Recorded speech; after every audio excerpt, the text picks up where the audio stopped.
stream of instruction will be Chinese, from kindergarten all the way to high school.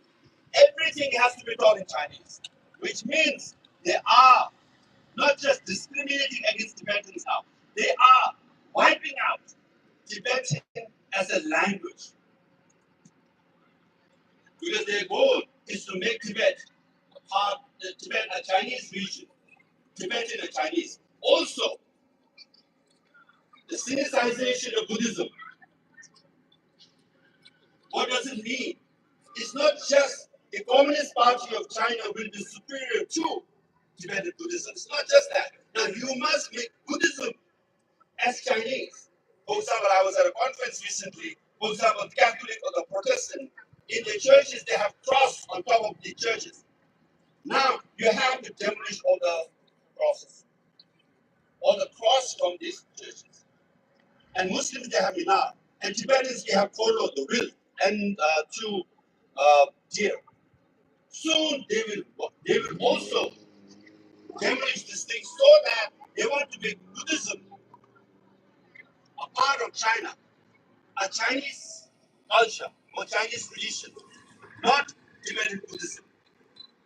So what happened in 1959 in Tibet, in the streets of Lhasa, that when our forefathers and mothers raised the slogan, Tibet belongs to Britain, we don't want to be part of China, because the Chinese goal is to make Tibet a Chinese, Tibetan and Chinese is true. Now they're making laws, they're making policies. So we should remember March 10th of 1959, and we should continue with the belief and the slogans and the principles and the values and the courage and the sacrifices. All those brave men and women of Tibet. So that is our solemn duty to stand here and remember their sacrifices, remember their aspirations, and pledge ourselves to fulfill that aspiration for Tibet, so that Tibet belongs to Tibetans. Thank you.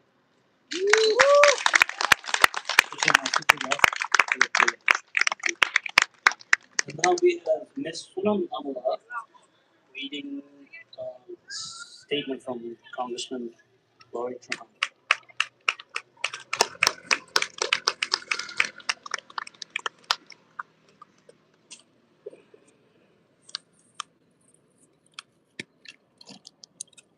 On this solemn day, I want to stand in solidarity with the Tibetan I ran out of my memory.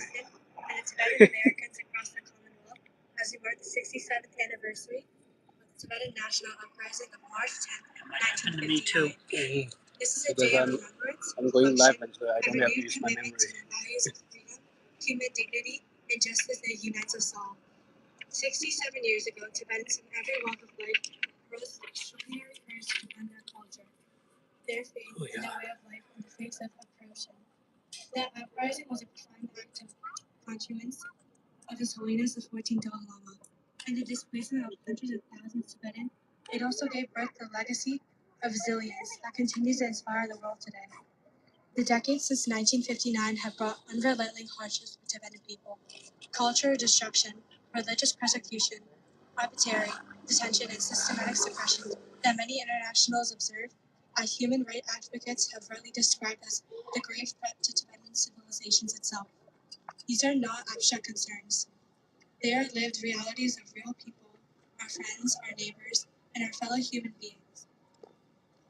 What has never wavered in this remarkable commitment of the Tibetan people to nonviolence, compassion, and dialogue. In the face of immense injustice, the Tibetan community has chosen the path of peace. That moral strength is